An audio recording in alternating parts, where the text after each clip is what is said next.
Welcome everybody, we are back with another pedal-friendly full-face helmet review, revisited. We did this about 2 years ago, and we've seen a lot of your comments that you want to see another one with all the new helmets and new safety updates. So here we are, we're going to dive into several pedal-friendly full-face helmets, so let's take a look. So real quick, before we get into all these helmets, we just wanted to thank CompetitiveCyclist.com as our preferred online retailer. Make sure you guys use Loam 15 for 15% off any applicable items.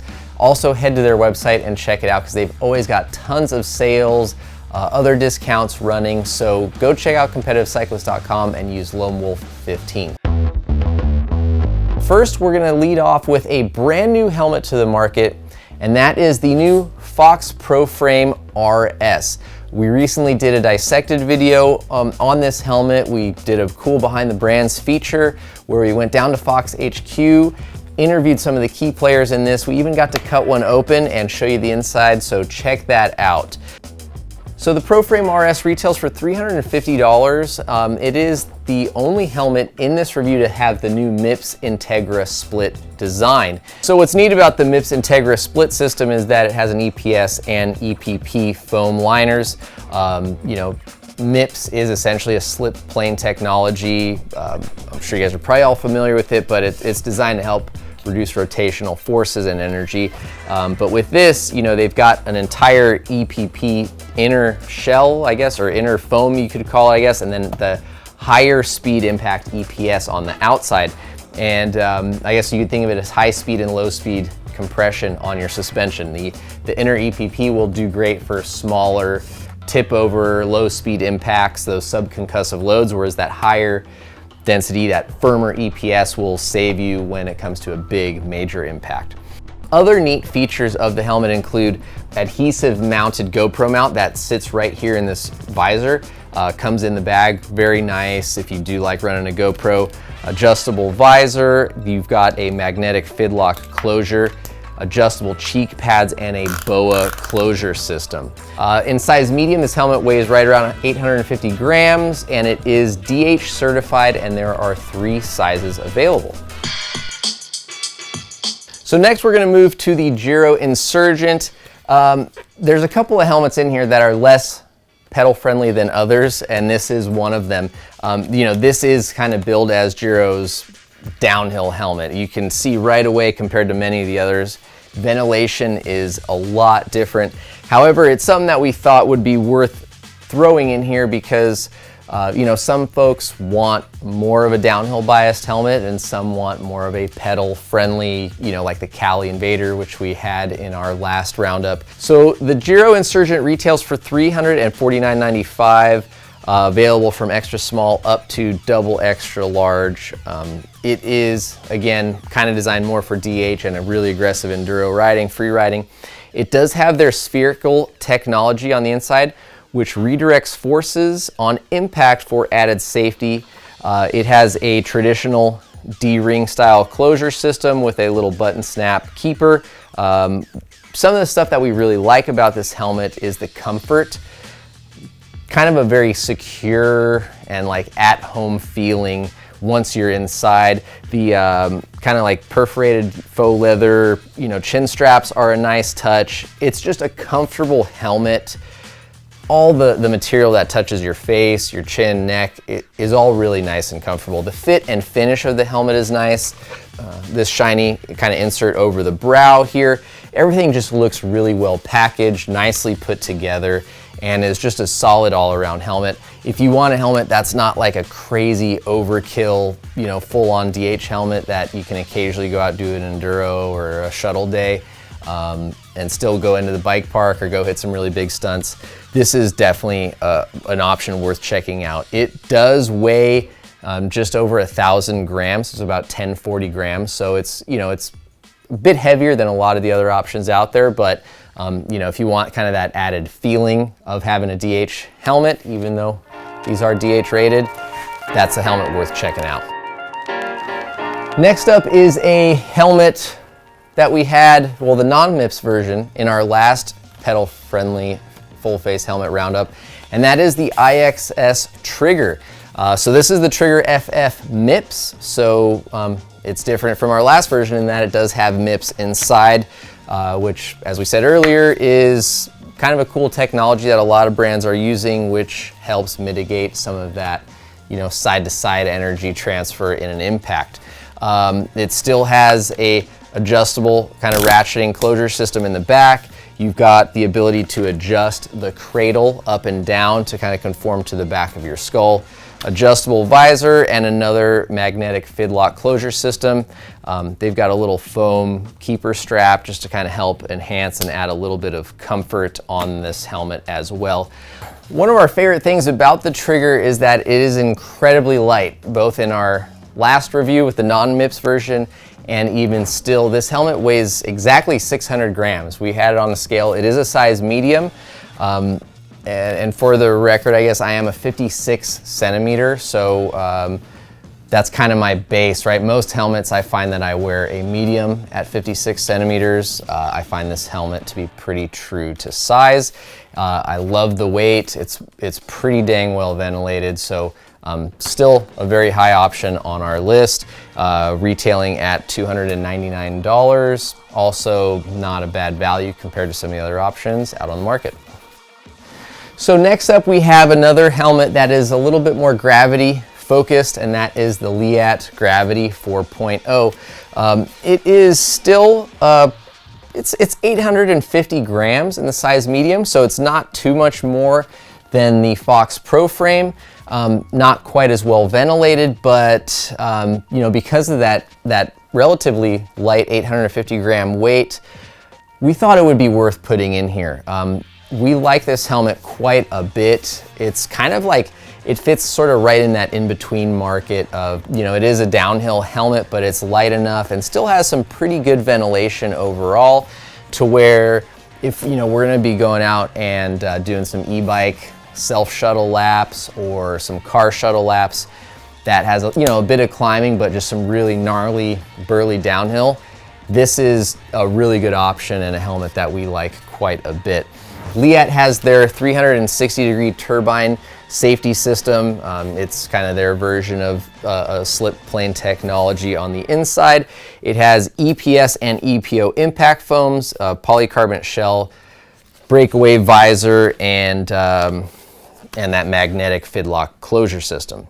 The fit is tailored mostly by these cheek pads. It has a removable front grille, so if you want to increase ventilation or if you are using it more of an enduro application and you want to be able to run hydration hose, drink, food, you might be able to shove a banana, or I could probably get a Twinkie in there. I do like Twinkies a lot. So, all things that kind of make this helmet sort of walk that line a little bit.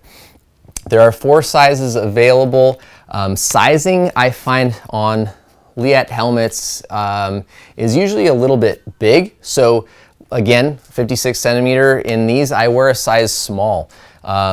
So it's definitely worth being able to kind of verify, hear what other people have to say. If you can try it on, always a great option. But there it is, size small instead of my normal medium, but a really cool all-around helmet.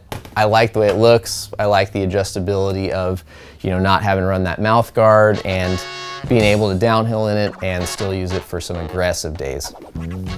So next up is a helmet that we did not have in our previous roundup, and that is the POC Otocon Race MIPS. As you can guess, it is a MIPS equipped helmet. It has an aramid liner for penetration protection, which is really cool. It has an EPS upper and an EPP lower. There are some other cool features about it. It has an adjustable, it's kind of hidden away in here, but you've got a kind of a ratcheting fit adjustment system. You can change the cradle positioning a little bit. Cheek pads come with it. It has a standard buckle closure system down on the bottom, and it weighs in at 750 grams, so a relatively light helmet in the size medium, that is, and there are 4 sizes available. So speaking of sizes, that is something that it kind of is a little bit of a bummer for this helmet, to be honest. I'm going to pull out the size medium, which is right here. and this is the size large, and I don't know if it's gonna be quite as drastic on camera, but this is a large and that's a medium. And in person, the difference just, it seems massive. The medium is claimed to fit a 55 to 58 centimeter head. 56 centimeters, right? That's what I am. This helmet was so tight, I mean, I struggled to get it on. And then once I was in the helmet, I had a lot of hot spots and pressure. You know, and I mean, we're not talking like an hour into my ride. Like within 5 minutes, I had to take this thing off, and like after it was off, I still had pain and discomfort on my head. So I you know, requested a size large, which is a 58 or a 59 to 62 centimeter head size. I was able to get my head in the helmet. It's still not the friendliest helmet to get into. I find that this kind of ratcheting, like the cradle system, as you go to put your head in, it just wants to fold up, which is a bit annoying, and you can't really grab it very well. The straps don't really have any keepers to keep, so it's like you're either holding the straps and then this gets folded, or you're holding this to stay down and then the straps go up. And again, then once it's on, this helmet just felt a little bit too big, not to mention the size just of the shell and the shape and how open my face felt. It just felt like the chin bar was kind of low down, and just came down just really low below my chin and around the lower part of my neck. So, you know, it could be just a case of my head size and some of the other guys' heads here not quite being right, but we did have a few different people try it on, and everyone was kind of a little bit of a miss on just the fitment, the size. And it's a bummer because we really like the way it looks. We like a lot of, you know, POC's safety features. You know, they've got their NFC medical ID feature. They've got some really cool stuff going on in this helmet. I just wish that the fitment and shell size was a little bit different. So if the POC fits you, it's a rad helmet. You know, oh God, I forgot, did I mention the breakaway visor? So overall, you know, we're a little bummed that this helmet didn't fit us because we really like the looks of it. We like some of the safety features integration. You know, 750 grams is a pretty respectable weight for this category and what we were hoping to get out of this helmet. So I would say try one on if you can. Obviously, you know, Competitive Cyclist has a really good return policy if the helmet is unused and new. So you can buy it, try it, and if you don't like it, send it back. 7IDP, we've got their Project 23 or P23 helmets. You might notice this one's a little dirtier than the rest, and that's because it has been through hell and back. I've actually had this helmet for a number of years now. We did a bike park review tour in this thing a couple years ago. I have done a ton of e-biking in it, and I like it so much that I want to keep bringing it back. So this is their much more affordable polycarbonate version. This one starts at about $119, whereas the carbon fiber version retails for $359. This one here weighs in at 1,012 grams, whereas the ABS helmet weighs in at just a hair under 900 grams. So it is actually a lighter helmet and more affordable. I would argue that it's not nearly as cool looking, but you know, I guess beauty is in the eye of the beholder. One of the things that makes the carbon version a bit heavier is their SERT. That's S-E-R-T. It's a Sevens energy reduction technology. It is their slip plane technology, and you can look inside and see these little kind of blue diamond shape, and basically that squirms, moves around again to try to help those, you know, side load rotational forces. The carbon version has a slightly adjustable visor, magnetic fidlock closure system, and is pretty much reliant upon padding to dial in that size. There are 6 sizes available, so they will probably fit you pretty well because that's a lot of sizes. I felt that this was a pretty accurately fitting helmet. A touch on the big side though. I am running a size small in this at 56 centimeters, so It's a small, and I also have the a pretty thin cheek pad set up in there, so it's a touch big, but not terribly off. Moving into the more affordable polycarbonate version, it does not have any of the rotational impact safety stuff, that CERT insert. It is an ABS hard shell outer, EPS foam core sliding visor that does break away, and a traditional style buckle closure.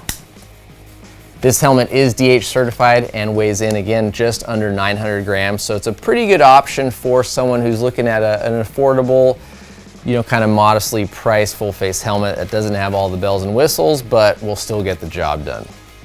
So our last helmet today is the Smith Mainline MIPS. The Mainline, like many of the other helmets, is one that we have a lot of knowledge and time in. This is a new one we pulled out of the box because I think mine is probably more stickered and beat up than that 7 is. We've worn a lot of these over the years, from our e-bike shootouts a couple of years ago to just everyday riding, even some bike park laps. So a very cool helmet. It is DH certified, weighs in at 770 grams. There are 3 sizes available, and it retails for $310. Smith has 3 sizes of cheek pads available. There's 2 sizes of crown liners and a neck roll. So there's no, you know, roller adjustment to fine tune. This kind of fits and is adjusted a little bit more like a traditional style downhill helmet, which could be one of the other reasons I like it so much. It's hotter, but I just like that security. I like that feeling of more padding around me. And again, that could be an old school, antiquated way of thinking, but you know, it is what it is for me. So Smith uses their Coroid protection system here in conjunction with MIPS, as well as an EPS inner foam. So overall, a pretty safely packed helmet with a lot of cool features. You've got an adjustable visor as well, pretty open mouthpiece, traditional D-ring style closure system with a little snap button retention. Overall, a pretty comfortable helmet. So those are the 8 helmets that we've got rounded up for you guys this year. Some of them are definitely going to be a little more favored towards kind of like a trail lid feel, light breathable, a lot of the adjustability with kind of BOA systems and cradle adjustments. Some are going to be a little bit heavier, warmer, and more downhill rated, or I should say, and a little bit more downhill focused or minded. So we're gonna just do a quick run through on maybe our favorite picks, ones that we like and see ourselves wearing the most, and where we'll be wearing them. So first up, Fox Proframe RS. There was a little bit of a weird break-in period on most of the helmets where the MIPS Integra split was kind of chirping or squeaking. That went away after about 2 days in the bike park. I don't know if it was dust or sweat or it just kind of wore in, but the chirping was a little annoying at first, but it went away and we haven't had it since. This helmet is one that you'll probably see our crew wearing.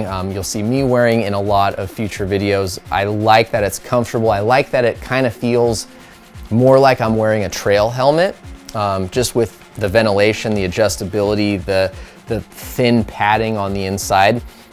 And it seems like it relies more on the technology of the EPP and EPS than it does on foam padding to keep the rider safe. So a cool helmet. I would say this is a great blend for someone who's maybe not a full-blown park rat or downhiller, but wants some added security and safety, but is occasionally going to go hit up the bike park. Giro, definitely going to be more of a downhillers and free rider kind of guy, maybe like a heavy duty enduro racer that is gnarly downhill, high speed, big stunts. It's warm, it's a bit heavier, but definitely something that you guys still could get out for, but it's definitely not the peddler's pick. IXS Trigger, once again, I think last year this either was our winner or one of the top picks, if that, and it's back up there, right? It's still the lightest in the group. It now has MIPS. It's very well ventilated. Couple of nice little features that were upgraded, but another helmet that you'll probably see on our riders in the future. So really cool if you're looking for something. I don't think that's a helmet I would wear in the bike park personally all the time. I'm also spoiled because I can just walk into the next room and grab a helmet off the shelf. I understand that. But at the same time, I totally realize that, you know, money is real, and that if I had to buy a helmet and only could afford to buy one helmet, I would need it to do everything well. And although it's DH certified, I just don't know if that would be my pick for going in the bike park all the time. Occasionally, once in a while, no problem, but if I'm living there all the time, I might go either towards the Fox or more towards the Smith.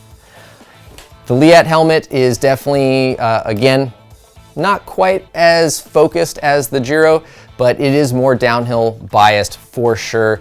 I think if, you know, you're someone who is riding super gnarly stuff regularly and you want that downhill protection, but you still want to have a little bit of ventilation, you want to be able to remove that mouthpiece, worth taking a look at. Comfortable, a bit warmer for sure, a little bit heavier, but safe, secure, nice feeling helmet overall. I like it a lot. POC, I think we touched on that. Cool looking helmet, has some great features. I mean, if a helmet doesn't fit you right, it's kind of dead in the water. So hopefully, you know, if it fits you guys, let us know what you think. 790p, I think by how dirty this helmet is, you guys can guess how much I like that helmet. I definitely feel comfortable wearing this on a downhill bike. I feel a little bit warm and a little bit heavier when it comes to like long pedal days or e-bike days on kind of like general trail riding, where I just want that safety of a chin bar, but it's maybe not so gnarly that I'm wanting a downhill helmet, but still worth a look at. The lighter weight, more affordable helmet, a good option for those of you guys looking to save some money and still have a DH rated helmet. And then the Smith, again, very, very high on my list. You know, there's a reason I asked for another new one to update my old one. This is a helmet that, although is a little bit heavier, you know, than some of the others, is one I feel very safe and protected in. I've personally had friends and riders crash hard in Smith helmets, and you know, they're still here to tell the tale because of it. So very cool helmet. I'm a fan as well. So high on my list, Smith, Fox, IXS, for general all-around usage. Leatt's gonna be high on the list there if I'm kind of going more into the bike park along with that 7. So thank you guys very much for watching us get into the weeds on the helmets here. Hopefully that answers the questions that you guys were looking for and wanted to see in this version 2 of our pedal-friendly full-face roundup. Please don't forget to subscribe to the channel if you don't mind. We would greatly appreciate it. And use LomeWolf15 at competitivecyclist.com. Thanks, and we'll see you out on the trails.